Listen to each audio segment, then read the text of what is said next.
मी तुम्हाला आज महर्षींबद्दल एक गोष्ट सांगणार आहे. तर गोष्ट चालू करू. सगळं वातावरण प्रसन्न असतं. चिडिया म्हणजे चिमणी, कावळा, सगळे पक्षी किलबिलाट करत असतात. ते एकदम निसर्गरम्य वातावरणात सरस्वती नदी वाहत जात असते. आणि त्याच्यात बाजूला महर्षी व्यासाचं आश्रम असतो. आणि तिथं सगळेजण शांत एकदम शांत असेच बसतात. त्यांच्या आश्रमाची कीर्ती सगळीकडे पसरली होती. आणि मग काय होतं, एक दिवस असंच खूप जण तिथे येतात. महर्षी सल्ला घेतात. पुन्हा महर्षीच्या महर्षीच्या साईडला एक सरस्वती नदी असते. आणि त्या सरस्वती नदीच्या साईडला म्हणजे दोन्हीच्या साईडला आश्रम असतात. ते आश्रम विश्वामित्रांचं असतं. आणि पण विश्वामित्र आणि वशिष्ठांमध्ये जमीन आसमानाचा फरक असतो. विश्वामित्र असतात ना, त्या असं बिलीव्ह करत होते की ही सगळी सृष्टी शुद्र आहे, त्यांना काही येत नाही. आपल्याला फक्त देवाचं दर्शन घ्यायचं आहे, सगळ्यात मोठ्या परमात्म्याचं. आणि जे महर्षी व्यास होते ते असं बिलीव्ह करायचे की ते सांगायचे लोकांना की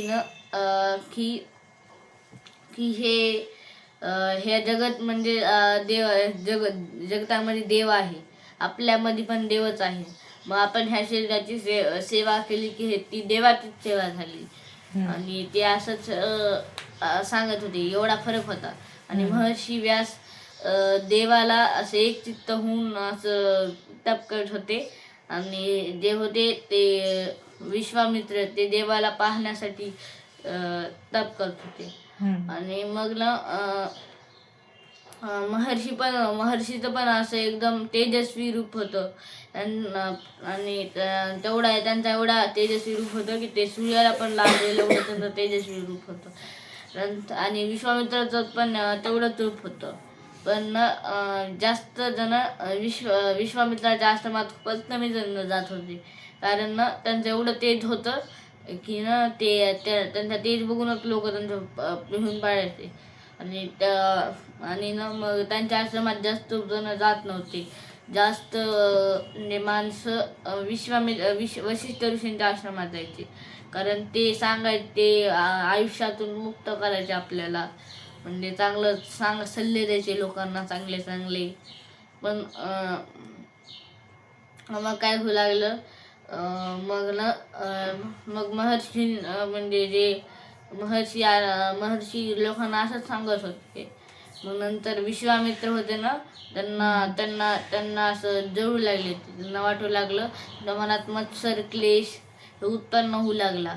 ते त्यांना वाटू लागलं की वशिष्ठांना इम्पॉर्टन्स की त्यांना जास्त इम्पॉर्टन्स आहे, आपला इम्पॉर्टन्स नाही एवढा. म्हणून ते आणखीन कठोर तप करू लागले. पण कसं असते, जर एखाद्याला जर सापाने चावलं आणि जर त्यांनी आणखीन व्यायाम केला तर मग ते विष जास्तच पसरते. म्हणून ते जेवढं तप करू लागले तेवढं त्यांना महर्षीबद्दल आणखीन क्लेश उत्पन्न होऊ लागलं.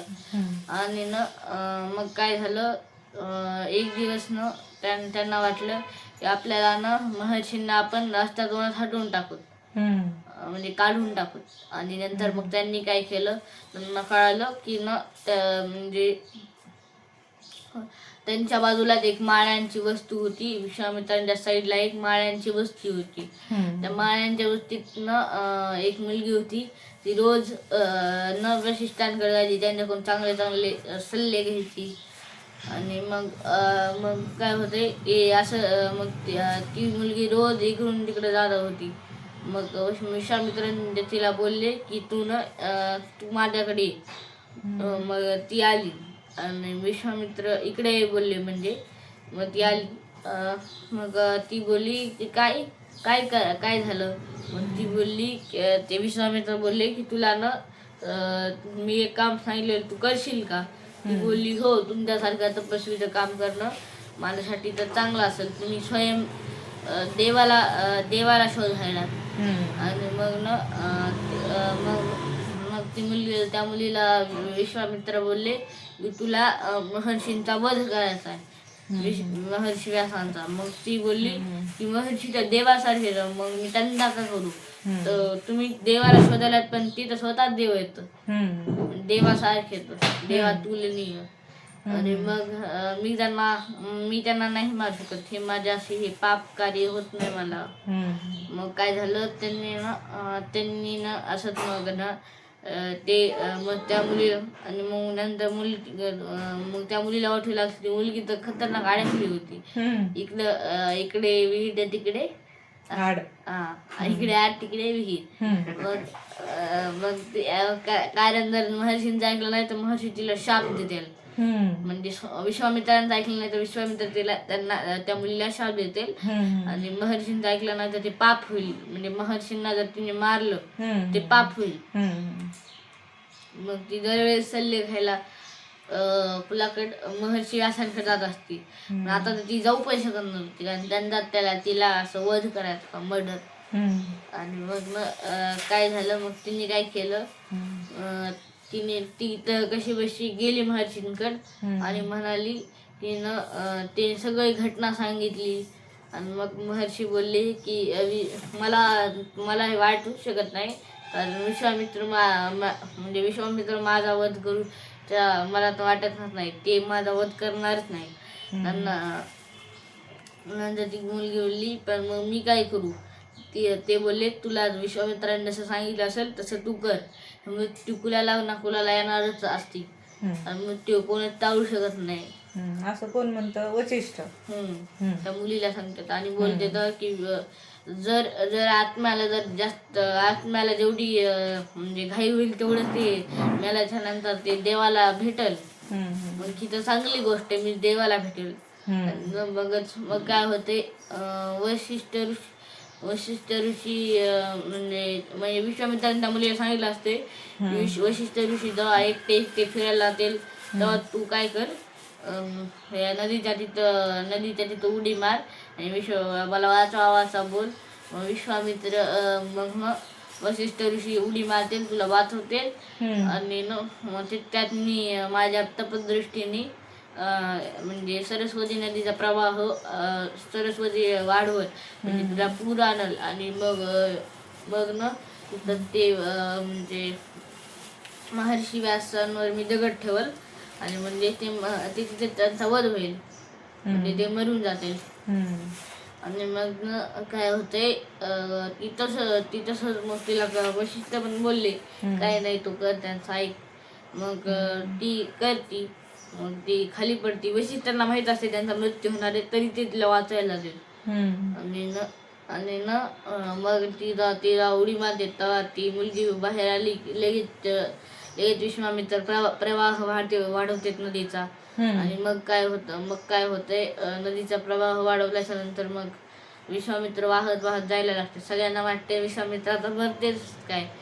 सरस्वती नदीला वाटते की आपल्या एवढ्या चांगल्या तेजस्वी ऋषीचा जर आपल्या हातात वध झाला, त्यांचं रक्त पसरल, मग आपण किती अपवित्र होतो. नदीला असं वाटतं. म्हणून ती त्यांना असं तरंगवत गंगेच्या तिरी होऊन जाते. मग काय होते, सगळेजण वापस येतात आणि बोलते की म्हणजे सगळ्याजण गंगाच्या तिरी असं जाते बघायला ते जिवंत आहेत का नाही. मग काय होते, ते जिवंत पडले असते. मग त्या नदीला मग काय होते, सगळेजण त्या महर्षी ऋषींना बोलते की तुम्ही वापस चला. मग ते बोलते नाही, मी आता वापस नाही येणार. म्हणजे तुम्ही आता विश्वामित्रांचे सल्ले घ्या, ते पण खूपच चांगले ऋषी तर असं जसं सांगतात. मग काय होते, सगळे लोक वापस जातात. नंतर असेच ह्याला चांगले 14-15 वर्ष होऊन जातात. मग 14-15 वर्षाच्या नंतर काय होतंय, सगळे लोक असेच म्हणजे अगोदर ते चांगले काम होत होते, आता सगळे लोक म्हणजे सगळं नगर वाईट झालेलं असतंय. तर काही लोक भीक मागायला असतात, काही काही लोक चोरी करत असतात, सगळं नगर असंच झालेलं असते. मग काय होते, एक दिवस काय होते की ना म्हणजे तिथं 4 ऋषी जात असते.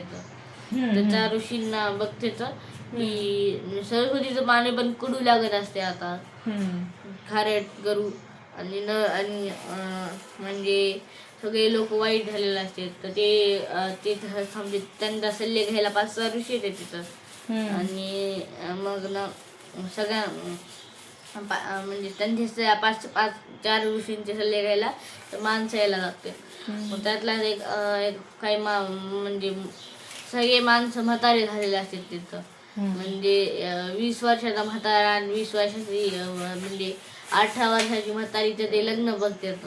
आणि मग त्यांना खूपच आश्चर्य वाटते. आणि मग ते विचारतात की हे कसं काय झालं एका माणसाला. ते बोलते की 15 वर्षापूर्वी ना सगळं असं झालं. मग ते बोलले 15 वर्षापूर्वी काय झालं. तर ते बोलते की ना आमच्यावर अगोदर आमच्या गावातले खूप चांगले माणसं होते. म्हणजे ते 5-6 महर्षी व्यासांचे शिष्य येत होते. ते आमच्या गावातनं सगळ्यांना गोळा करायचे, सगळं ते पूजा वगैरे सगळं करायचे. आणि पण आता ते पुन्हा 15 वर्षापासून ते गेलेच. मग महर्षी व्यासांचे शिष्य म्हणजे गेले म्हणजे ते महर्षी व्यास पण गेले होते, त्यांचे शिष्य पण नवीन आश्रमामध्ये तिथं गेले. आणि मग काय झालं, त्यांनी ना मग शिवाला विचारले की त्यांनी म्हणजे भगवान शिवची आराधना केली. आणि ते बोलले की ह्यांना असं का भोगावं लागत आहे. ते बोलले की ह्यांची चूक आहे. जेव्हा म्हणजे वशिष्ठ ऋषी गेले होते तेव्हा हे वशिष्ठ ऋषींना त्यांनी काय म्हणजे बघितलं नाही ह्यांनी कुठं गेले. म्हणजे महर्षी व्यास म्हणजे हे वशिष्ठ ऋषी बोललो, जेव्हा महर्षी